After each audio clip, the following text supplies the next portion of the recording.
Hey everybody, this is Thomas G. Waits. I'm an actor. You might know me from The Warriors, or John Carpenter's The Thing, or And Justice for All with Al Pacino, or lots of other stuff. But anyway, here I am with Rabbi Sol Solomon on the great podcast Dave's Gone By. Mazel Tov. Oh, shalom, my friends. Shalom, friends of the Daverhood. This is your old pal, Rabbi Sol Solomon, founder and spiritual leader of Temple Sons of Bitches in Great Neck, New York. And I am thrilled and delighted to be talking with Tom Waits. Now, it's not the scruffy guy with Ricky Lee Jones and all the albums. No, this is Thomas G. Waits, a man who has been on Broadway, off Broadway. He has been in movies with people like Al Pacino, and he's acted with Frances McDormand. A long and varied career. Currently, he still acts, but he also teaches. He does, is it a weekly thing here? Yes, every Monday. And we are at the Producers Club in Midtown Manhattan, over between 8th and 9th Avenue on West 44th Street. I'm me.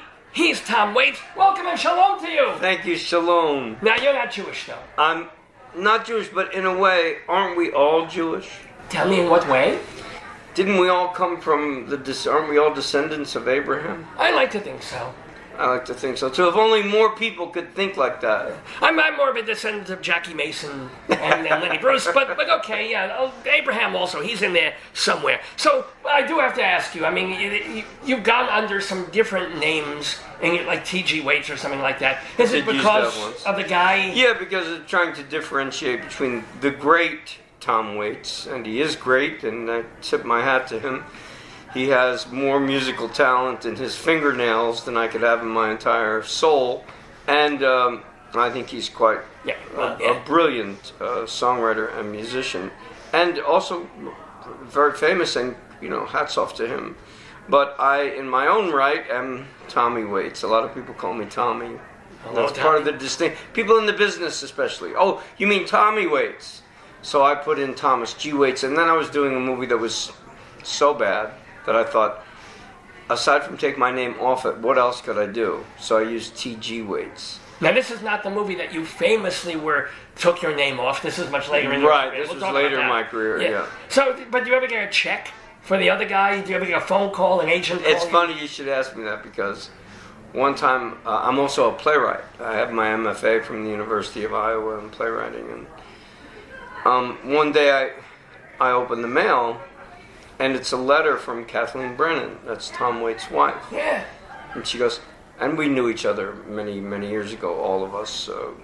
We hung out a few times, Like when he was doing Bomb and Gilead in the Village, that era? I think he had just moved to Manhattan. Wow. This is the early 80s, maybe 83, 84 maybe.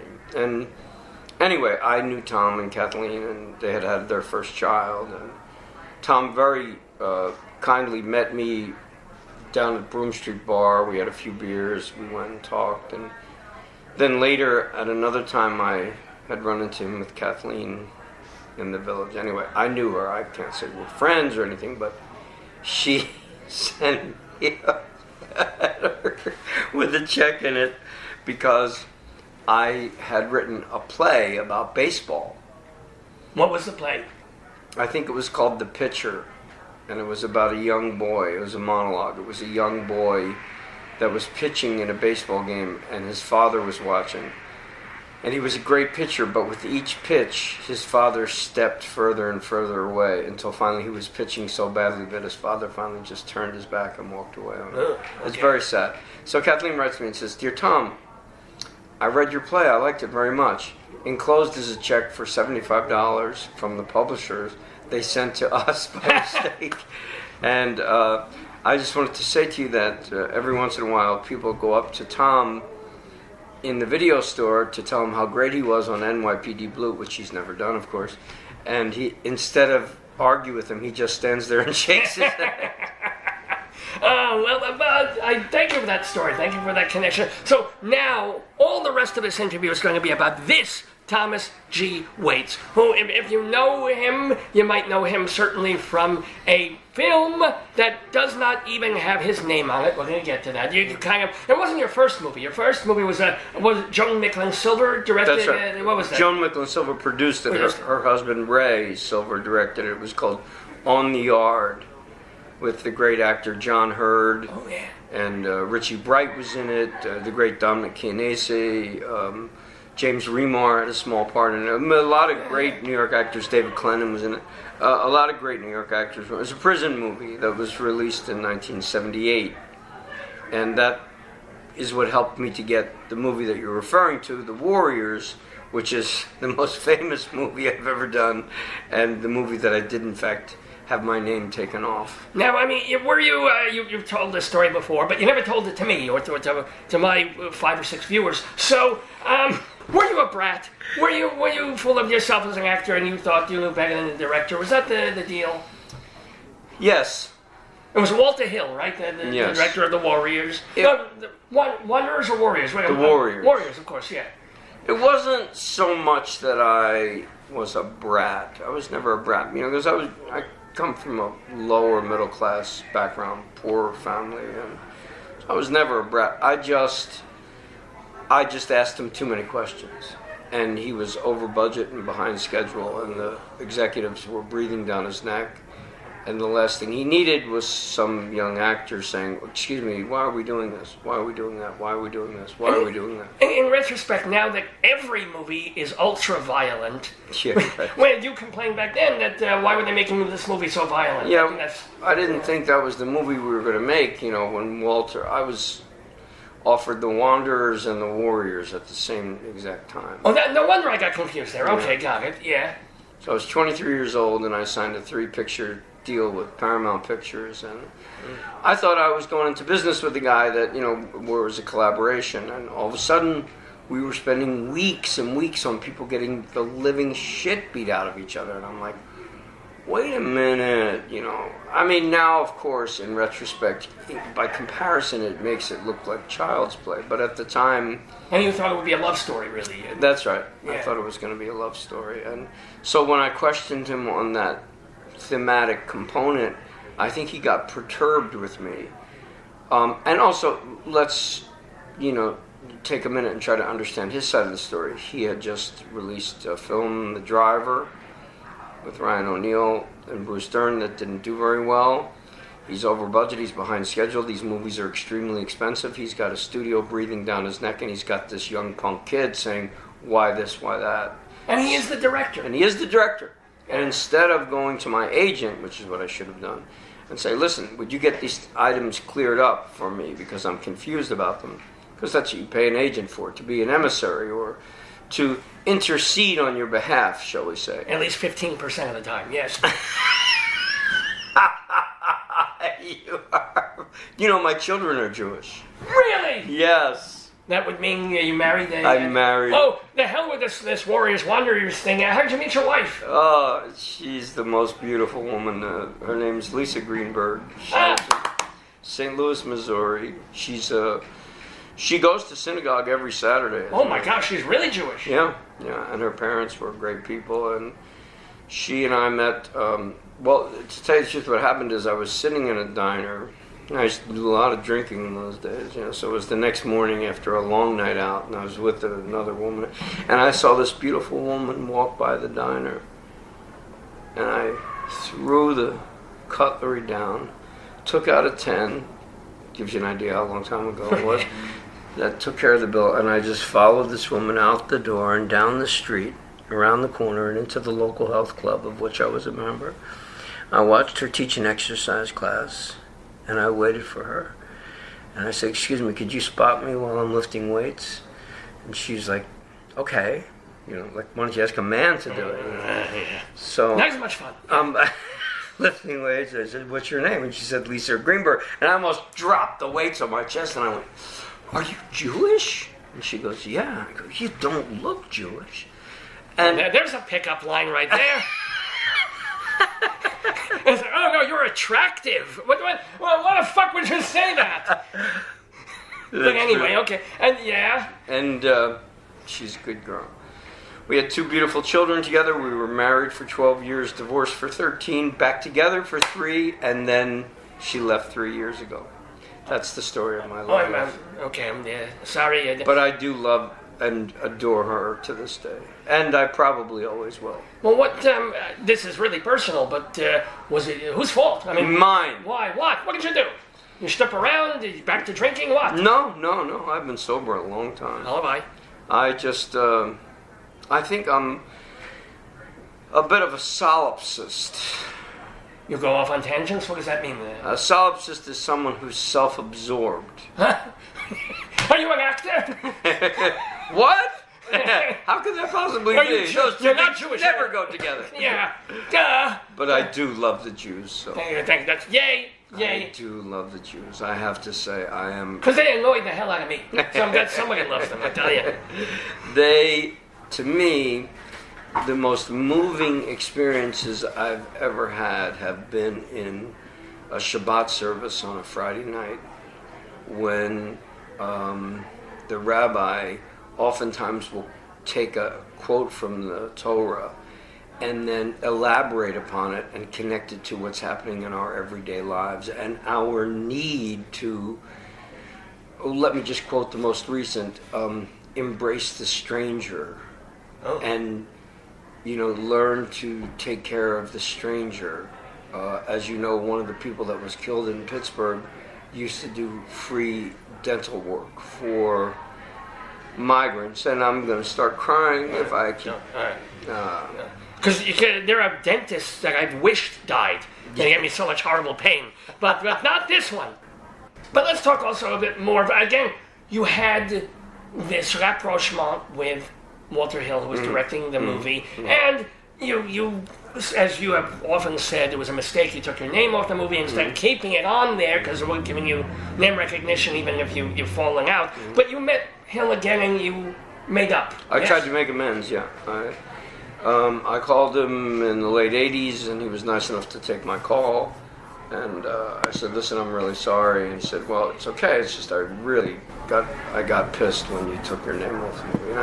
And I said, I don't blame you. And I said, I'm sorry. I apologize. And I wrote him a subsequent letter to complete my amends. And that's the end of that. I haven't seen him since. I wish him the best. He's still alive? Yes, he's doing great. I mean, Walter, if you're watching, if you're listening, yeah. Yeah, and he's a very good director, very exciting action director, and maybe I'll get to work with him again someday. Now, speaking of people that you've worked with more than once, yes. Hint. Well, you did the original off-Broadway David Mamet classic American Buffalo. You were the original kid. I was the original kid. Well, okay, so the word original, if we're going to be Talmudic, in New York, yeah. If we're going to be Talmudic about it, yes, we are, and really scrutinize the text with reason, the original Bobby was William H. Macy, who is now a big star. Oh my God! Of Shameless and many, many other things. A great Chicago actor. He was the original Bobby. I think J.T. Walsh played Teach. And I think Lane Smith played Donnie, if I'm not mistaken. That was the original production, directed by Greg Mosier. Then they did it in New York with Bobby Duvall, and John Savage played the part that I played. Kenny McMillan played Donnie. Wow. Then years go by, and now we're in the late 70s. That was like the mid-70s. And I went up to Al while I was working with him. Al, yeah. Mr. P, as we like to call him, Al Pacino. And I said, listen, you should do this play. And I put American Buffalo on his dressing table. And I thought, well, I'll never hear from this guy again. Now, he was already known by then. Of course. He was a huge star. He had done The Godfather and Bobby Deerfield. But this was after Injustice for All or before? After. So you were in that with him. So you knew him from doing that. Yeah. We're talking, of course, about the original New York American Buffalo, which you were in with Al Pacino. Right. I mean, not the one in the early 70s, but the one later on. Yeah. Right. It's sort of, I don't want to say rejuvenated, but it sort of re-sparked a great career that he'd already had, but it brought him back to the New York theater scene, and we had lines around the block, and a great actor named Cliff James played Donnie. It's a 3-character play. Al was great in it. It's like watching live electricity, But here's the question. eventually it then moved to Broadway. Yeah. But you did not go with it, No, because I got the movie The Thing. With John Carpenter directing Right. it, yeah. So I had a choice to either stay in it or leave, and I went to Al and I said, listen, what should I do? You know, I'm in this hit play with you. A lot of people are seeing it. It's good for my career. And then I have this part in this movie, and he said, you have to do what's best for your career. And he thought the movie would be? Yeah. Do you think that was the right... I do think it was the right decision for me, and it was great. You know, I had a great time working with John Carpenter and Kurt Russell. And Any Carpenter stories? yes, my favorite Carpenter story. Although I don't know if I should tell this, but what the hell, it's probably too late now since I've already started. First of all, John's an amazing guy. Okay. I called him on his 70th birthday, January 16th, to wish him a happy birthday. He's a world-class great guy. And he was when we were kids, you know. He was in his early 30s, I guess, when he did The Thing. Just a really caring, sensitive person, and a very good director. And I pissed him off more than once, too, I can tell you that, I'm sure. What is wrong with you? Exactly. How to Ruin a Career by Thomas G. Waits. So one night, we were all out drinking in a place called Hyder, Alaska. Hyder, Alaska is on the border of Alaska and British Columbia, so there's no police. Okay. If a murder happens, they have to fly the Canadian Mounties in. Yeah. And there's nothing there but miners, French Canadian Well, don't miners. be touching minors. You get Amber Alert if you do that. All right, but... Okay, sorry. So Keith David, Oh, yes. who, as you know, is black, Yes, I do know that. I think he knows it, too. the only black person, except for T.J. Carter, who only came in briefly for a drink, and somebody said to him, hey, can you walk like they do on TV? And he said, no, man, I'm from Beverly. Anyway, Keith and I had a few too many drinks. We all did. And we put Keith in the back of a truck and drove him back to the hotel from the bar. All right. And it was about 3 o'clock in the morning. And that night, Adrienne Barbeau just happened to fly in to be with her husband. And we carried Keith and put him in front of John's door and knocked on John's door in the middle of the night. And he opened the door, and there was Keith.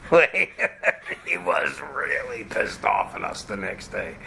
I mean, how dare you wake me up in the middle of the night? Oh, because he was directing in there. All right. Yeah. And we were working long, grueling hours, and it was really a stupid childish, Yeah, but it's a juvenile practical. thing. That's not so bad. Oh, boy. He forgave us. Good. Yeah, John is one of the great. He's one of the great human beings. I don't think we finished talking about Al Pacino, your friendship with him, which has continued. You were in the Richard III film that he did. Thank God he didn't make you Salome, but other than that, you've been in a lot of things with him. Right, he did a movie called Salome, which is about the making of Salome. That's very interesting. He invited me to the screening of that, and I see him at the Actor Studio occasionally because we were both members there. And I try to wish him a happy birthday every year, and I wish him the best. You know, he's doing great. He's a great actor. You know, great guy.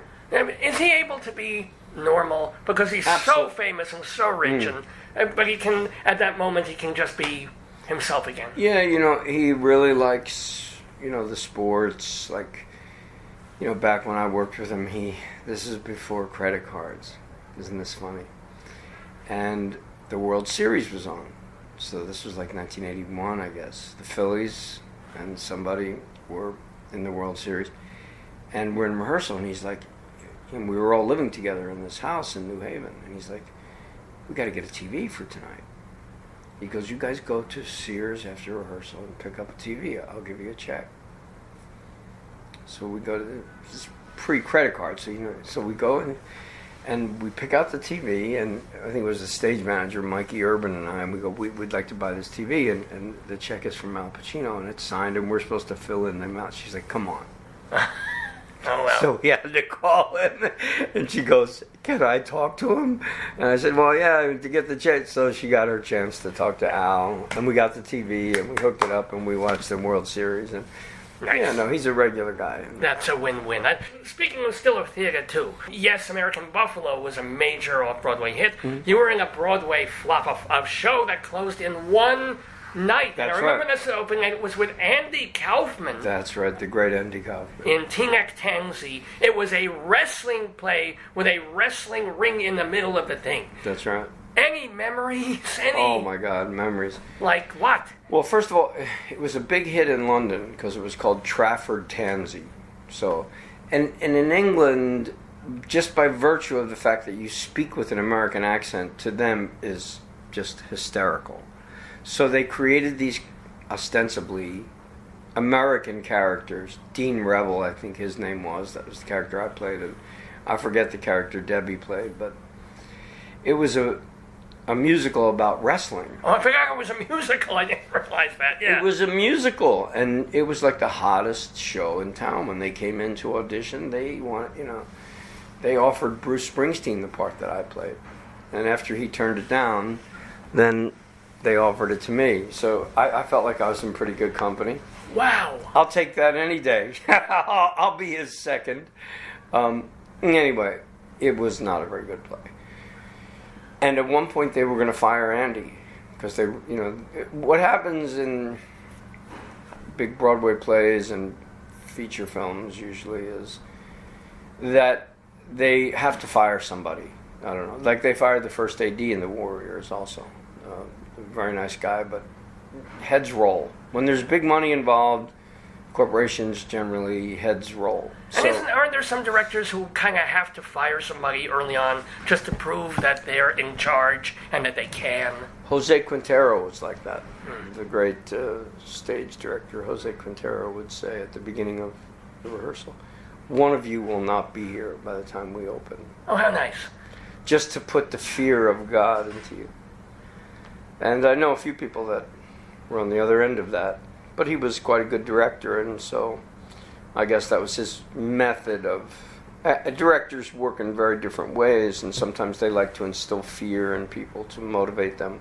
Not my brand. Yeah, I would hope not. No, I'm a person of faith and love and courage and, believe it or not, hope. And... but in Teaneck, or what we call Teaneck, you call it Trafford Town back in England. Yeah. Did you have to wrestle? Yeah, were you jumping around? We spent. I think they added 4 weeks to the rehearsal schedule, just so we could come in and wrestle every day, and we got thrown around and beat up and backs thrown out and bruises. my back looked like a map of South Africa by the time I was done. God. And it was fairly rigorous and an arduous process. And then it was problematic because the book was not very good. The music, could have been a lot better. And let me put it to you this way. It was so bad that one day during lunch I told a joke. I said, I loved being married. I was married for 12 years. I'd get married again in a second, only this time I'd marry a Japanese girl. That way my mother-in-law would live in Japan. That's cute. That's funny. So the producer overheard Kenny Greenblatt. He said, "Could you put that joke on stage?" Just because they got a laugh. We need a laugh. But Andy Kaufman was so amazing. As I mentioned, I used to drink quite a lot when I was younger, and I haven't drank in almost 15 years. Halabai, Knockwood. Yes. I mean, did you do the AA thing, or you just... Yes, oh, yeah. yes. I'm a proud member of Alcoholics Anonymous, and I'm not afraid to admit it. I won't say anyone else is a member, but I can out myself because it's my business. But I was drinking quite a lot, so I would stay out drinking late at night with the cast. And the next day, we'd be doing these wrestling scenes, and during the matinee, your body cramps up from the alcohol. So I'm in the middle of this scene with Deborah Harry, and I think I have her up over my head, and my leg shoots straight out like this in a cramp. Oh boy!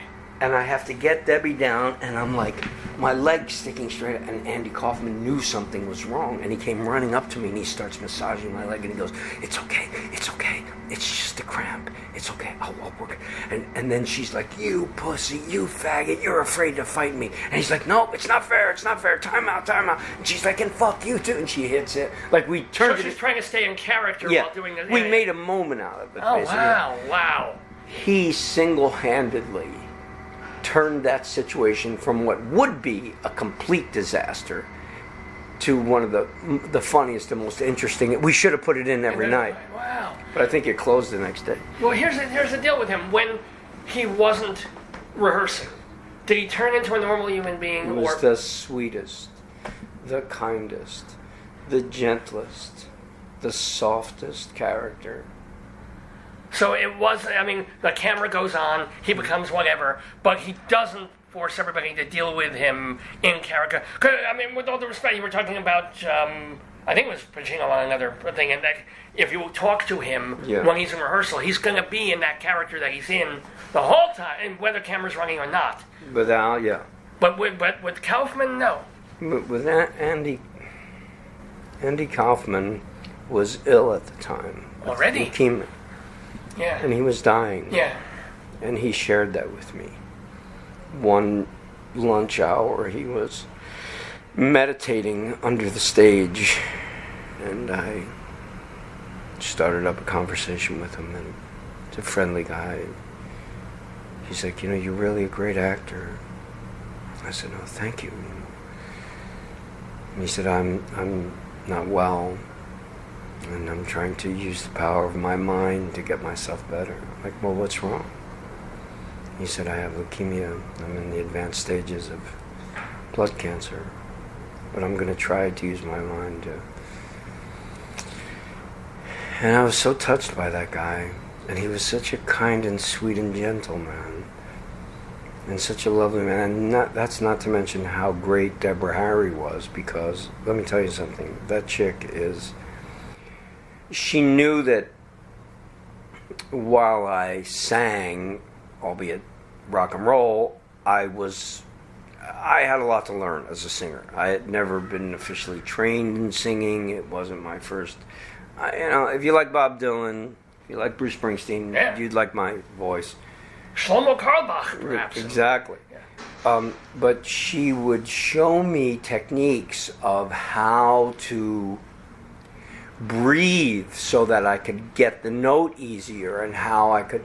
And, with such love and such care and kindness, I actually fell in love with Debbie Harry. I had a huge crush on her. Caused a lot of problems in my... This was before the Jewess from St. Louis. Before the Jewess from St. Louis. So was it reciprocated? Did you date? No. No. Oh, well, she was still with... Always. Oh. Loyal to the point of a fault. No, she would never. And she never encouraged me, but she was one of those women that gracefully accepted flirtation, which I admire that in a woman. A woman that knows that you're crazy about her, doesn't give you a hard time about it, doesn't encourage you, but doesn't make you feel badly about it either. I think there's an art to that. Oh, indeed. Happens to me and women all the time. Right. Throw themselves at me, and I'm just like, I've got my dear wife, Miriam Libby, and our 21 and a half beautiful children. So it's, I'm like, thank you so much. It's nice. If you want to pay me, I'll do anything to you. Believe me, hysterical. I'll stay downtown under the dress for hours if you pay me. But that's hysterical. Thank you so much. Thank you. So we're talking, reminder for a couple more minutes, with the delightful Thomas G. Waits, who is, the one thing we want to again say is that on Monday nights you teach acting at, was it TGW Studios? TGW Acting Studio, yes. TGW Acting Studio, you can find it online on Facebook. You can find me on Facebook, Thomas G. Waits. It's also under Thomas Waits, too, if you want to send me a message about the school. It's the greatest acting school in America, if I might add. All right, now what do you offer? Because there are a lot of acting teachers who are here in New York. What is your specialty? Shakespeare. Oh. Because my philosophy is that if you can do Shakespeare, you can do anything. If you can do Shakespeare, you definitely can do Law and Order. The body's over here. He was? No, he not was. Yeah. No question. Yeah.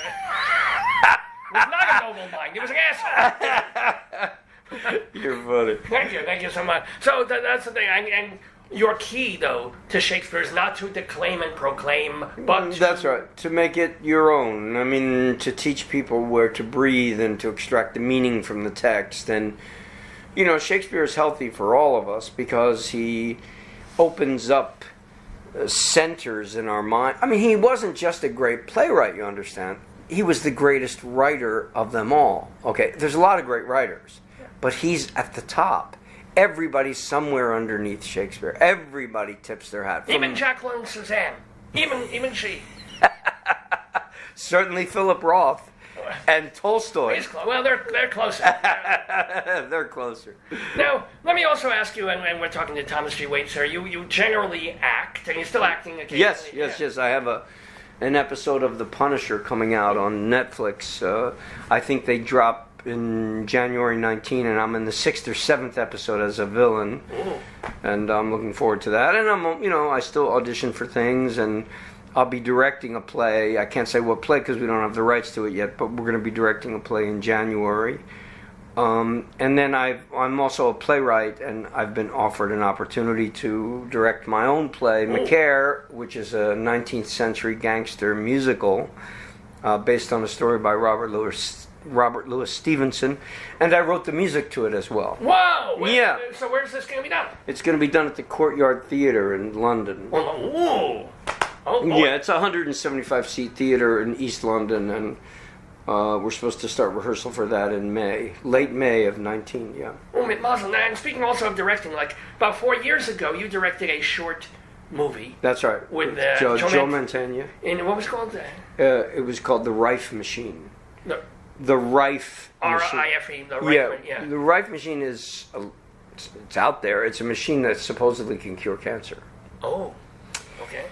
The guy's name was Rife. He invented a machine based on sound waves. I got Francis Fisher and Joe Mantegna to star in it, and I directed it, and I won some Best Director award at some festival that I can't remember. No, but Mazel Tov on that. What I want to know is, like, it's one thing to go and be hired, as it were, or to direct a show for a couple of weeks. You know, raise a few $1,000s, you do it, it's done. But to direct a film, did you kickstart? Did you go fund? Was there a producer? How do you get to make a short film? Yeah, I think the budget was $38,000 or $40,000. I don't have that in the bank. Exactly.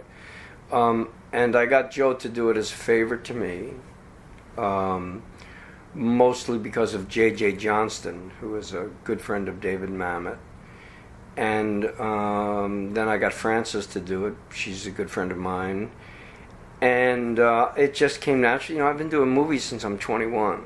So... Well, doing. Acting. Yeah, right. So directing movies just came, I just was like, okay, let's come here, there. I just know. I know where it's, I've been doing it so long.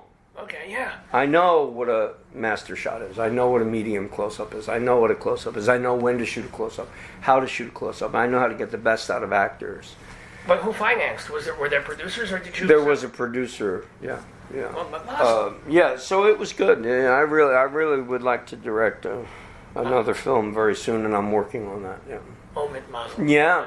So look at all the things you're doing just in 2019. You got your own play you're directing in London. Mm-hmm. You got another show that you want to do. You can't tell me what it is yet. In January at the Gene Frankel Theater. Yeah.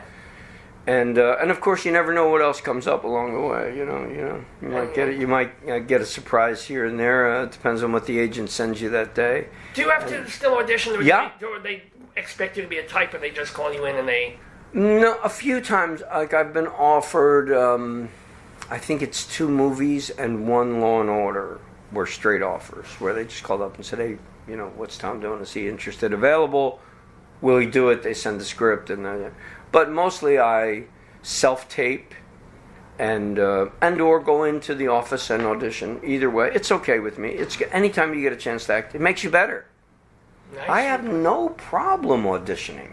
I'll audition like that, and I have a good memory and a good mind, an agile mind, so I pick it up quickly and take it up off the page into the other person and make it happen. You go in that room and you make something happen. Is that what you teach? Because you deal with Shakespeare, but do they come to you as like, I have to audition yes, for this commercial? Of course. I'll help them with everything. My students have done tons of TV and I've had a lot of successful students. Alfred Molina was a student of Oh, mine. my goodness.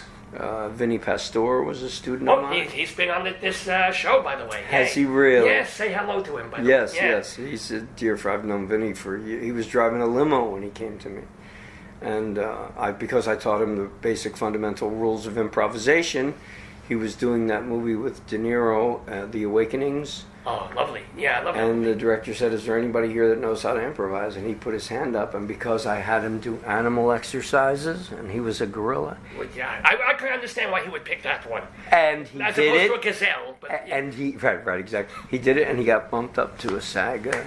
Yeah. Oh, mit Mazel. Yeah. So, and what the secret to improv is more than just saying yes, or not. Well, that's a critical yes and. Yes, and right, yeah. But you have to establish where you are. You have to establish what you're doing. Most of all, most importantly, what do you want? And you have to know the person. So it can't be, who are you?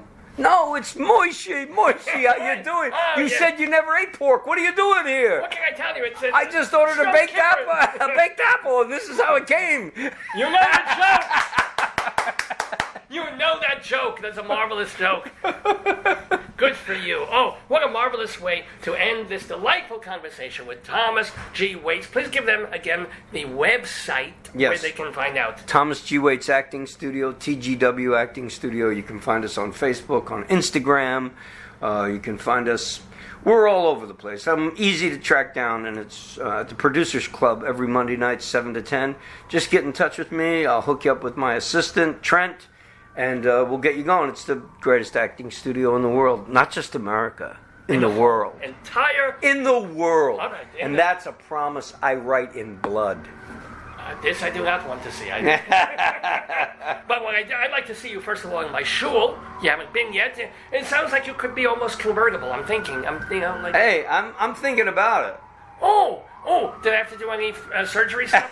No, that's been taken care of. You're ready. I'm ready. If you need someone to convert, I'm there. But for now, I want to thank you so much, Thomas G. Waits, for being with us in the neighborhood. Shalom to you. Shalom to you and the world. Peace, my brothers.